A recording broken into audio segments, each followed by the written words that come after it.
ಬಾಂಗ್ಲಾದೇಶದ ಕಥೆಗಳು ಶುರು ಮಾಡಿದ್ದೀವಿ ಸೀರೀಸ್. ಬಾಂಗ್ಲಾದೇಶದ ಆರ್ಥಿಕತೆಗೆ ಜವಳಿ ಉದ್ಯಮ ದೊಡ್ಡ ಜೀವಾಳ. ಲಕ್ಷಾಂತರ ಜನರಿಗೆ ಉದ್ಯೋಗ ಕೊಡುವ ಕಾಮಧೇನು ಅದು. ಮಹಿಳೆಯರಿಗೆ ಭಾಗ್ಯದ ಬಾಗಿಲು ತೆರೆದ ಟೆಕ್ಸ್ಟೈಲ್ಸ್ ಇಂಡಸ್ಟ್ರಿ. ಬಾಂಗ್ಲಾದೇಶದ ಜವಳಿ ಇಂಡಸ್ಟ್ರಿ ಕುರಿತ ಇಂಟ್ರೆಸ್ಟಿಂಗ್ ಸ್ಟೋರಿ ಇವತ್ತಿನ ಬಾಂಗ್ಲಾದೇಶದ ಕಥೆಗಳಲ್ಲಿ ನೋಡೋಣ.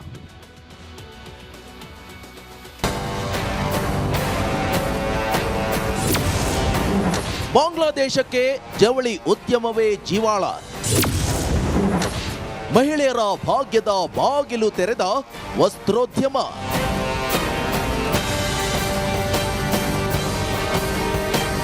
ಬಾಂಗ್ಲಾದೇಶ ಅಂದ್ರೆ ತಟ್ ಅಂತ ನೆನಪಿಗೆ ಬರೋದು ಜವಳಿ ಮತ್ತು ಬಟ್ಟೆ ಕೈಗಾರಿಕೆಗಳು. ಈ ಉದ್ಯಮ ದೇಶದ ಅಭಿವೃದ್ಧಿಗೆ ಬೇಗ ನೀಡಿತ್ತು, ಆರ್ಥಿಕತೆಗೆ ಜೀವ ತುಂಬಿತ್ತು. 2002ರ ಹೊತ್ತಿಗೆ ಬಾಂಗ್ಲಾದೇಶದ ರಫ್ತಿನ ಪೈಕಿ ಜವಳಿ, ಬಟ್ಟೆ ಮತ್ತು ಸಿದ್ಧ ಉಡುಪುಗಳ ಪ್ರಮಾಣವೇ 77%. ಸಿದ್ಧ ಉಡುಪುಗಳನ್ನ ರಫ್ತು ಮಾಡೋದ್ರಲ್ಲಿ ಬಾಂಗ್ಲಾದೇಶ ವಿಶ್ವದ 2ನೇ ಅತಿ ದೊಡ್ಡ ದೇಶ. ಟೆಕ್ಸ್ಟೈಲ್ ಇಂಡಸ್ಟ್ರಿನ ಅದ್ಭುತವಾಗಿ ಟ್ರಾನ್ಸ್ಫರ್ ಮಾಡ್ತಾರೆ. ಇವತ್ತು ನಿಮಗೆ ಆಶ್ಚರ್ಯ ಆಗ್ಬೋದು, ಬಾಂಗ್ಲಾದೇಶನ GDPಗೆ 30% ಅಂದರೆ ಹೆಚ್ಚು ಕಮ್ಮಿ ಒಂದು $200 ಬಿಲಿಯನ್ ಉದ್ಯಮ. ಅದು 30% GDP ಬರ್ತಾ ಇರೋದೇ ಬಾಂಗ್ಲಾದೇಶ್ ಟೆಕ್ಸ್ಟೈಲ್ ಇಂಡಸ್ಟ್ರಿ. ಜವಳಿ ಬೂಸ್ಟರ್. ಬಾಂಗ್ಲಾದೇಶದ ಆರ್ಥಿಕತೆಗೆ ಜವಳಿ ಉದ್ಯಮ ವೇಗ ನೀಡುತ್ತಿದೆ. ಜವಳಿ ಉದ್ಯಮ ಒಂದೇ GDPಗೆ 6.29% ಕೊಡುಗೆಯನ್ನ ನೀಡುತ್ತಿದೆ. 2021ರ ವೇಳೆಗೆ $368 ಶತಕೋಟಿ ಆದಾಯ ತಂದುಕೊಟ್ಟಿದೆ.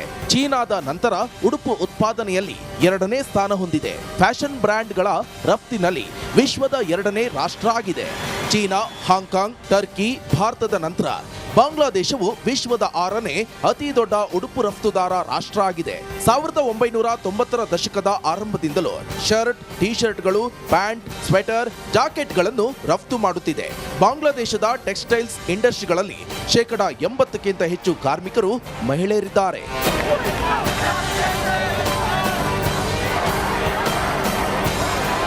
ಬಾಂಗ್ಲಾದೇಶದ ಆರ್ಥಿಕ ಬೆಳವಣಿಗೆಗೆ ಜವಳಿ ಉದ್ಯಮವೇ ವೇಗ ನೀಡುತ್ತಿದೆ. ಯುರೋಪ್, ಅಮೆರಿಕಗಳು ಇಲ್ಲಿನ ಉಡುಪುಗಳನ್ನು ಆಮದು ಮಾಡಿಕೊಳ್ಳುತ್ತಿವೆ. Bureau report, republic Kannada.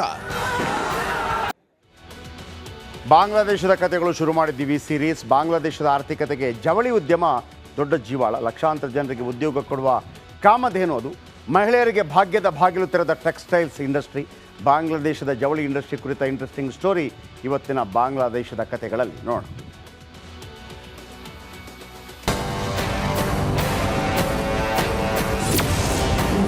ಬಾಂಗ್ಲಾದೇಶಕ್ಕೆ ಜವಳಿ ಉದ್ಯಮವೇ ಜೀವಾಳ.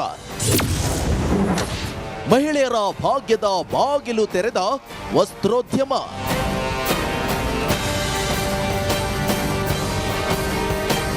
ಬಾಂಗ್ಲಾದೇಶ ಅಂದ್ರೆ ತಟ್ ಅಂತ ನೆನಪಿಗೆ ಬರೋದು ಜವಳಿ ಮತ್ತು ಬಟ್ಟೆ ಕೈಗಾರಿಕೆಗಳು.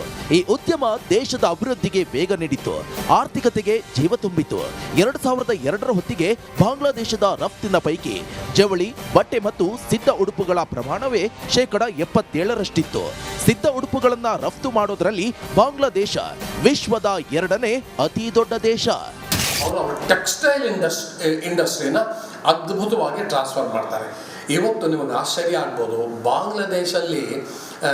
ಬಾಂಗ್ಲಾದೇಶನ GDPಗೆ 30% ಅಂದರೆ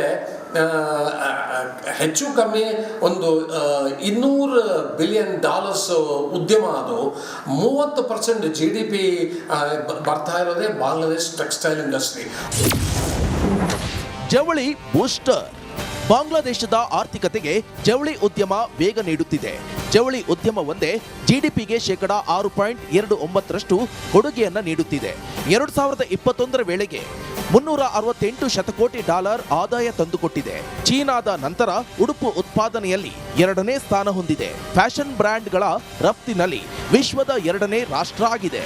ಚೀನಾ, ಹಾಂಗ್ಕಾಂಗ್, ಟರ್ಕಿ, ಭಾರತದ ನಂತರ ಬಾಂಗ್ಲಾದೇಶವು ವಿಶ್ವದ 6ನೇ ಅತಿ ದೊಡ್ಡ ಉಡುಪು ರಫ್ತುದಾರ ರಾಷ್ಟ್ರ ಆಗಿದೆ. 1990ರ ದಶಕದ ಆರಂಭದಿಂದಲೂ ಶರ್ಟ್, ಟಿ ಶರ್ಟ್ಗಳು, ಪ್ಯಾಂಟ್, ಸ್ವೆಟರ್, ಜಾಕೆಟ್ಗಳನ್ನು ರಫ್ತು ಮಾಡುತ್ತಿದೆ.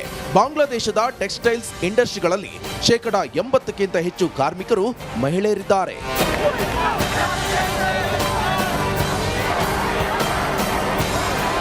ಬಾಂಗ್ಲಾದೇಶದ ಆರ್ಥಿಕ ಬೆಳವಣಿಗೆಗೆ ಜವಳಿ ಉದ್ಯಮವೇ ವೇಗ ನೀಡುತ್ತಿದೆ. ಯುರೋಪ್, ಅಮೆರಿಕಗಳು ಇಲ್ಲಿನ ಉಡುಪುಗಳನ್ನು ಆಮದು ಮಾಡಿಕೊಳ್ಳುತ್ತಿವೆ. Bureau report, republic Kannada. ಬಾಂಗ್ಲಾದೇಶದ ಕಥೆಗಳು ಶುರು ಮಾಡಿದ್ದೀವಿ ಸೀರೀಸ್. ಬಾಂಗ್ಲಾದೇಶದ ಆರ್ಥಿಕತೆಗೆ ಜವಳಿ ಉದ್ಯಮ ದೊಡ್ಡ ಜೀವಾಳ. ಲಕ್ಷಾಂತರ ಜನರಿಗೆ ಉದ್ಯೋಗ ಕೊಡುವ ಕಾಮಧೇನು ಅದು. ಮಹಿಳೆಯರಿಗೆ ಭಾಗ್ಯದ ಬಾಗಿಲು ತೆರೆದ ಟೆಕ್ಸ್ಟೈಲ್ಸ್ ಇಂಡಸ್ಟ್ರಿ. ಬಾಂಗ್ಲಾದೇಶದ ಜವಳಿ ಇಂಡಸ್ಟ್ರಿ ಕುರಿತ ಇಂಟ್ರೆಸ್ಟಿಂಗ್ ಸ್ಟೋರಿ ಇವತ್ತಿನ ಬಾಂಗ್ಲಾದೇಶದ ಕಥೆಗಳಲ್ಲಿ ನೋಡೋಣ.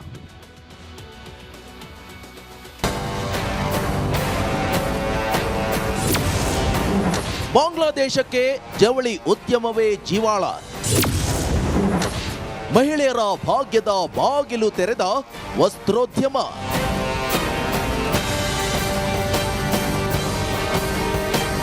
ಬಾಂಗ್ಲಾದೇಶ ಅಂದ್ರೆ ತಟ್ ಅಂತ ನೆನಪಿಗೆ ಬರೋದು ಜವಳಿ ಮತ್ತು ಬಟ್ಟೆ ಕೈಗಾರಿಕೆಗಳು. ಈ ಉದ್ಯಮ ದೇಶದ ಅಭಿವೃದ್ಧಿಗೆ ವೇಗ ನೀಡಿತ್ತು, ಆರ್ಥಿಕತೆಗೆ ಜೀವ ತುಂಬಿತ್ತು.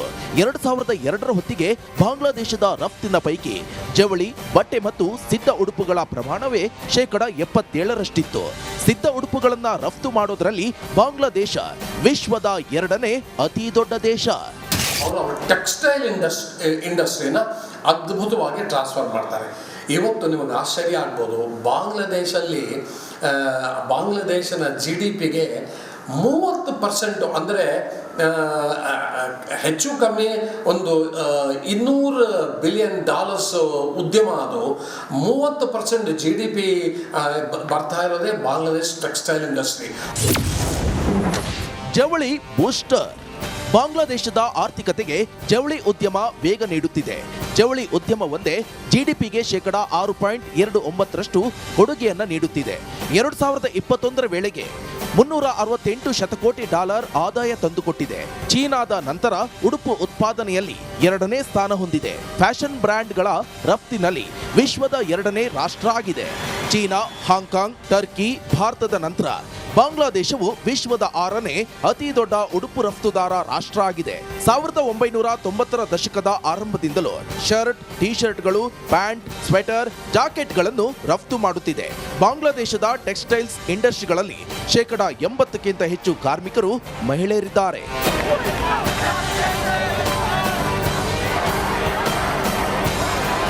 ಬಾಂಗ್ಲಾದೇಶದ ಆರ್ಥಿಕ ಬೆಳವಣಿಗೆಗೆ ಜವಳಿ ಉದ್ಯಮವೇ ವೇಗ ನೀಡುತ್ತಿದೆ. ಯುರೋಪ್, ಅಮೆರಿಕಗಳು ಇಲ್ಲಿನ ಉಡುಪುಗಳನ್ನು ಆಮದು ಮಾಡಿಕೊಳ್ಳುತ್ತಿವೆ. Bureau report, republic Kannada. ಬಾಂಗ್ಲಾದೇಶದ ಕಥೆಗಳು ಶುರು ಮಾಡಿದ್ದೀವಿ ಸೀರೀಸ್. ಬಾಂಗ್ಲಾದೇಶದ ಆರ್ಥಿಕತೆಗೆ ಜವಳಿ ಉದ್ಯಮ ದೊಡ್ಡ ಜೀವಾಳ. ಲಕ್ಷಾಂತರ ಜನರಿಗೆ ಉದ್ಯೋಗ ಕೊಡುವ ಕಾಮಧೇನು ಅದು. ಮಹಿಳೆಯರಿಗೆ ಭಾಗ್ಯದ ಬಾಗಿಲು ತೆರೆದ ಟೆಕ್ಸ್ಟೈಲ್ಸ್ ಇಂಡಸ್ಟ್ರಿ. ಬಾಂಗ್ಲಾದೇಶದ ಜವಳಿ ಇಂಡಸ್ಟ್ರಿ ಕುರಿತ ಇಂಟ್ರೆಸ್ಟಿಂಗ್ ಸ್ಟೋರಿ ಇವತ್ತಿನ ಬಾಂಗ್ಲಾದೇಶದ ಕಥೆಗಳಲ್ಲಿ ನೋಡೋಣ.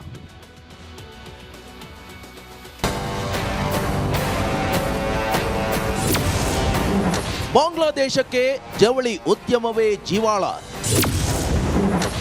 ಮಹಿಳೆಯರ ಭಾಗ್ಯದ ಬಾಗಿಲು ತೆರೆದ ವಸ್ತ್ರೋದ್ಯಮ.